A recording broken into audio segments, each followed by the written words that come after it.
Welcome back, everyone. You are listening to All About Healing, and it is that time. Emily's Energy Corner begins now. Today's guest, who I just adore, I adore her, Dayna Macy. She is the author of the book Ravenous, A Food Lover's Guide to From Obsession to Freedom, or Journey from Obsession to Freedom. And I really love, there's very few people that I've asked to come back on the show, not because I haven't loved every guest, but because I'm booked out all the way through the end of the year already. So it's hard to go back to previous guests because I already have new people coming in all the time, which is part of what I want to do. There's only been a handful of guests that have returned, only 3. Dayna is my 3rd.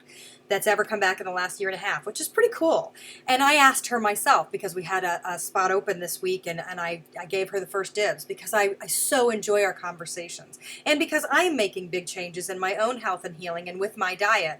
And it's nice to surround myself with people that really get it and that understand that I'm not changing my diet to lose weight. That's a beautiful side effect of making the changes. But practicing a mindful way of life includes the foods that you eat.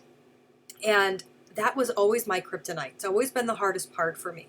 And it's always been the place that I indulge. And I'm starting to make those changes, mostly for myself and for my family, so that I can be here to raise my children and to be with my husband, and because I want to have the best life that I can have. And I'm tired of letting food be the thing that I worship instead of my life. And so I've been making these changes, and somebody like Dayna, who really understands, she took a spiritual approach into her health.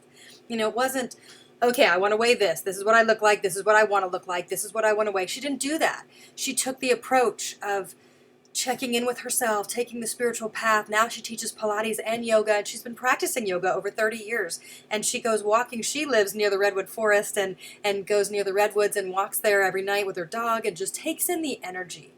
And, depending on the location that you live, the natural elements around you can be incredibly life-altering when you invite them in as part of your protocol of daily life.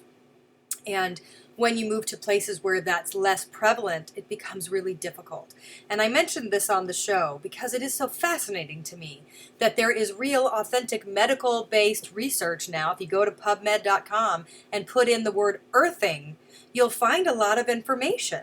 So 15 minutes a day, barefoot, with your feet in the earth's dirt or grass, not on the sidewalk, of course, in the natural elements, rearranges the molecular structure to a balanced state within the body from the earth's molecules, from the earth's energy. And one of the terms they refer to it as is electric nutrition. And what I said, I actually just had an article come out this month on stretches and exercises to do from your desk, and it's in Retailer's Insight magazine, and you can get that. It's online and it's free. You can look it up and read it. And I give you exercises from your eyes to your neck, to your head, to your shoulders, your hips, your waist, your knees, your feet, all of it. But one of the suggestions that I give just simply is, if you have a job that's inside all day, then please consider going outside and eating your lunch outside without shoes on. Put your feet in the dirt. Put them in the earth. Just let that molecular energy change the structure within. And notice your breathing. Notice your thoughts. Notice how you feel when you put yourself around the natural elements of the earth, because they are there to help you heal. They are there to guide you. It's just such a beautiful part of the practice and making those changes. So I do want to talk about mourning, mourning, mourning the loss of the habits that you've created in your life. So when you make shifts and changes to become healthier or more mindful, or even if you're changing from working from one location to the next, or working from home and now being in an office, or vice versa, when you make big changes, it becomes really difficult to release the parts of you that you've created around yourself as your life, as the things that you depend on. And so when we make that commitment to ourselves to make those big changes, part of the reason, in my opinion, that we tend to fall back is because we don't allow ourselves, or nobody even brings it up to our attention, that it's okay to mourn the loss of those behaviors and habits that you've had that got you where you are right now. I think about this in my own life with changing to a plant-based diet. Is I love it. I love it because I cook all the foods, so I love my foods that I prepare at home. But this is an easy example. We went to my sister's this weekend for her birthday dinner, and she made shrimp Alfredo. And I brought my own cashew cream sauce and put a bunch of fresh garlic in there and made it like an Alfredo sauce. And, we took the pasta to the side, and I had a couple of pieces of shrimp because I'm still eating a little seafood. And then I put my sauce on. But there were those few minutes before my meal was ready. And I'm looking at her buttery, creamy sauce from the whipping cream and the half a stick of butter, and it looked, oh God, it looked good.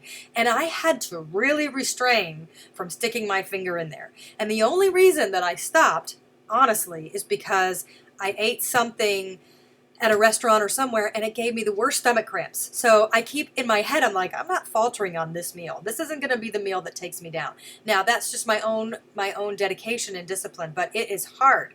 And when I ate my own meal, oh my God, it was fantastic. I was so happy that I didn't falter, because my stomach didn't hurt. I didn't have bloating. I didn't have gas. I didn't have diarrhea, nothing. I had a great meal, and it tasted fantastic, and mine was a million times healthier than anybody else at the table.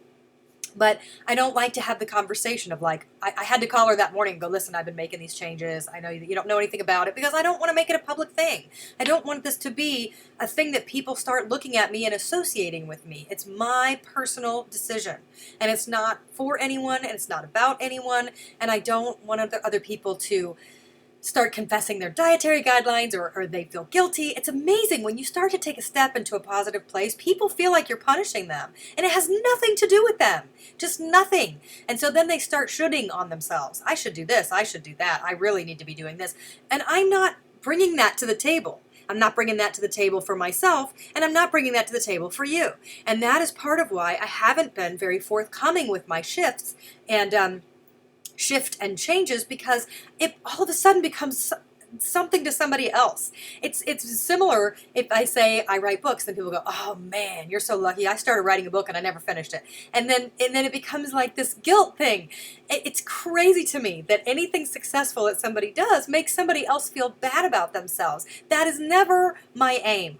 And so it's a tricky place to navigate right now, because I'm still just trying to keep up with it. It's been a very personal choice, and I'm just trying to stay true to it and figure it out. But it is totally natural, any change. Let's say that you're an alcoholic and you stop drinking. Then you're going to mourn the loss of the life that you had that involved the drinking. And granted, those behaviors got you to where you are, and you finally achieved sobriety because it's time. But I understand that you miss being able to pop a beer open and watch football, or call your friends and go out. It's not fun to go out and be sober. It takes a really, really long time to find fun without the vices that you've built your entire life around. And there's nothing wrong with that, especially if you're making the chance and the choice to move forward in your life and embrace your new healthy life. And that's awesome to embrace it. But don't feel bad when you start to get sad. Just don't behave on it. Don't act on it.